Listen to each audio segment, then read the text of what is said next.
The season started to feel off. The winter never truly came. In some places, the sun felt like it was boiling through the ground. Storms arrived where no clouds were seen. And people began dreaming of fire, shadows, and faceless figures. It felt biblical. And that's because it might be. Centuries ago, a man scribbled hundreds of verses by candlelight. His name was Michel de Nostradamus, known to most as Nostradamus. He was a healer, a philosopher. But most of all, he was a prophet. A man who claimed to see the future in flashes, dreams soaked in fire, blood, and silence. He predicted the rise of Hitler. He foresaw the Great Fire of London. Some believe he even warned of 9/11. But there's something different about what he saw for the mid-2020s. In cryptic detail, he described the beginning of a war, a return of a forgotten plague, a celestial threat, and the collapse of what we once believed was unbreakable. And the strangest part? All of it seems to begin in 2025. This isn't just prophecy anymore. This feels like a timeline. In the next chapters, you'll uncover the 6 most shocking predictions Nostradamus made, and the undeniable signs that show how close we truly are. But be warned, once you hear this, you won't see the world the same way again. Before we continue, do this now. Subscribe and turn on the notifications, because this video may disappear. And if it does, you'll want to know where to find what comes next.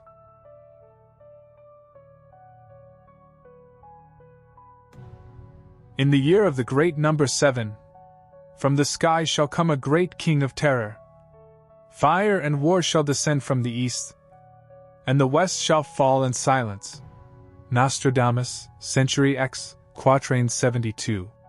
We've been taught to believe that the next world war will start with a bang. With sirens. With breaking news. With a declaration on live television. But Nostradamus saw something different. He saw a silent war. A war that brews beneath trade deals and fake smiles. A war that uses the internet like a battlefield. And drones like vultures. And as of 2025, that war has already begun. In recent months, the tension between China, Taiwan, and the United States has escalated beyond diplomacy. Warships in the South China Sea. Ballistic tests near Japanese airspace. Satellite jamming over the Pacific. But here's the chilling part, a leaked NATO document, known as Operation Dragonfall, refers to a multi-front contingency that aligns with Nostradamus' quatrain, involving a surprise eastern assault that destabilizes the Western alliance. And then there's Russia. No longer hiding. Testing the waters in Eastern Europe. Making allegiances that would have been unthinkable just 5 years ago. In Century 8, Quatrain 59, Nostradamus writes, "Twice put up and twice cast down. The east shall grow bold beneath the moon. A new tyrant shall rise, cloaked in promises of peace." Some believe this new tyrant refers to a global figure yet to emerge. Others think he's already here, we just don't know his face yet.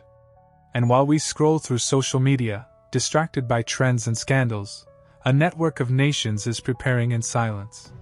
Nostradamus saw the flames before we smelled the smoke. And now, we're standing in the smoke. If you've made it this far, ask yourself, what would you do if this war truly began tomorrow? Leave a comment below. Do you think the next great war has already started, and we just don't know it yet?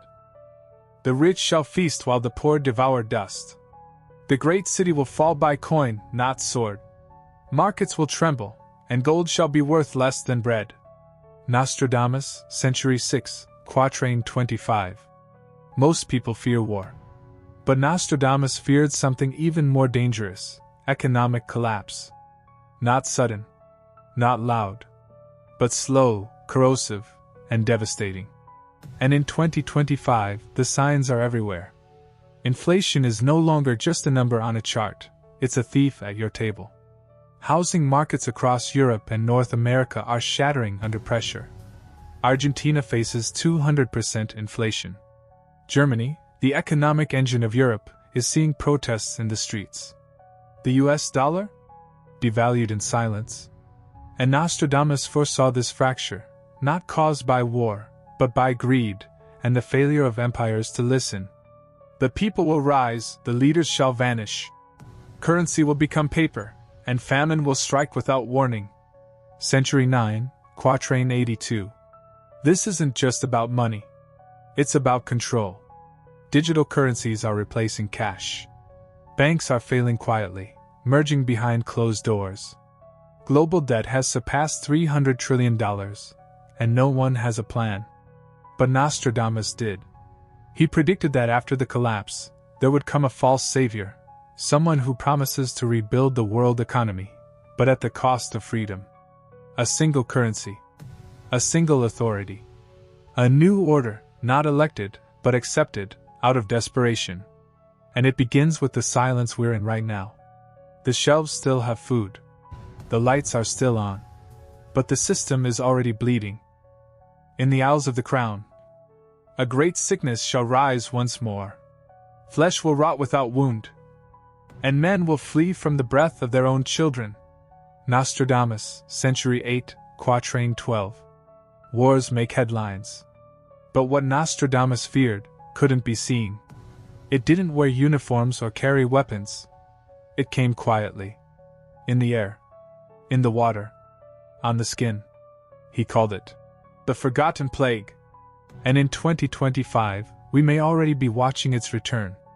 In the UK, hospitals are quietly overwhelmed with a new strain of streptococcus, more resistant, more aggressive, and affecting children at an alarming rate. In the US, old diseases like tuberculosis and measles are re-emerging in cities long thought immune.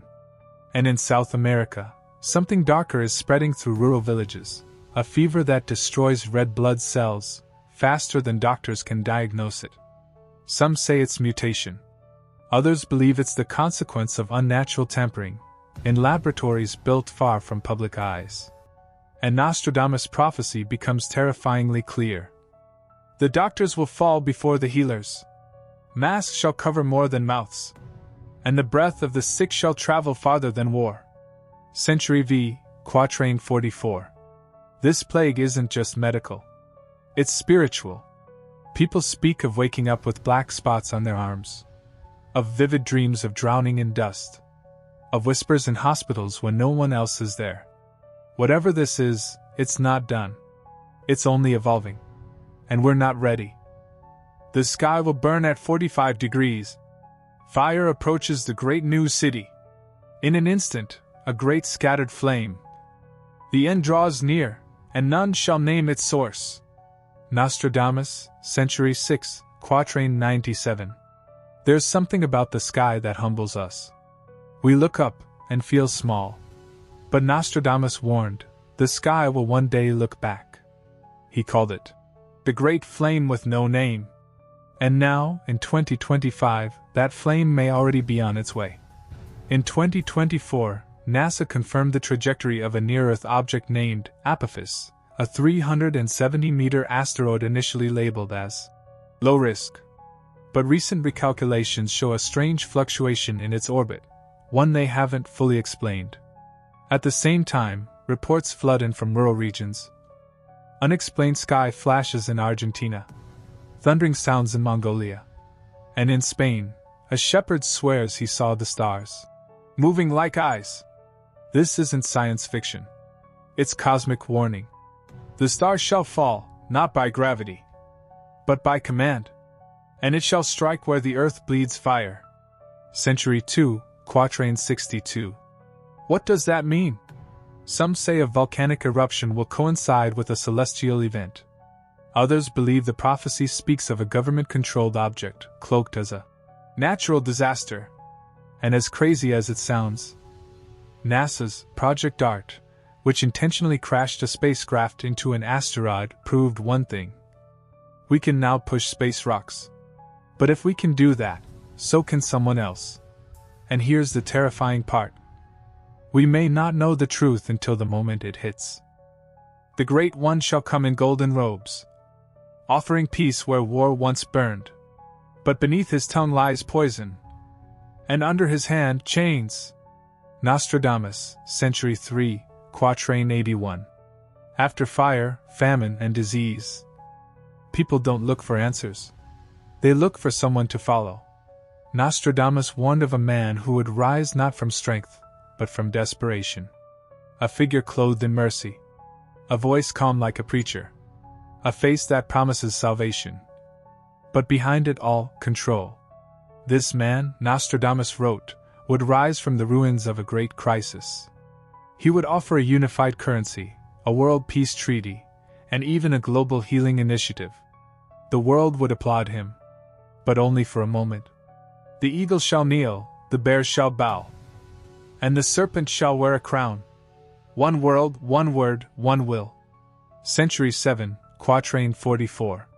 Some believe these are metaphors for the US, the eagle, Russia, the bear, and a third unknown power, the serpent, a shadow figure with no nation, only influence.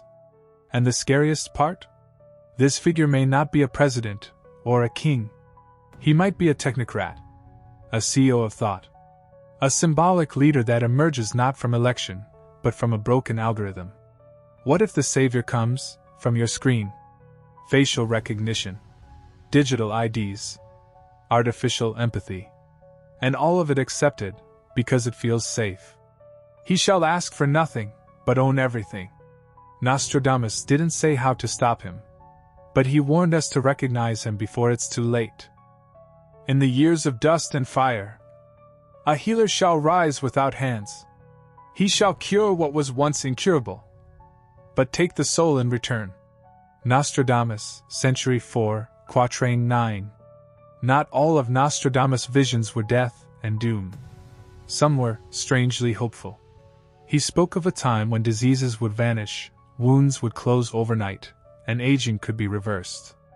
And in 2025, some of those miracles are already here. 3D printed organs, CRISPR gene editing, neural implants that reconnect the paralyzed to movement, AI diagnosing diseases with 99% accuracy before symptoms even appear.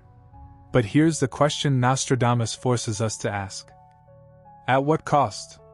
The body shall be healed, but the eye of God shall be dimmed. What man fixes with iron, he shall owe in flesh. What does that mean? Maybe he saw the trade-off.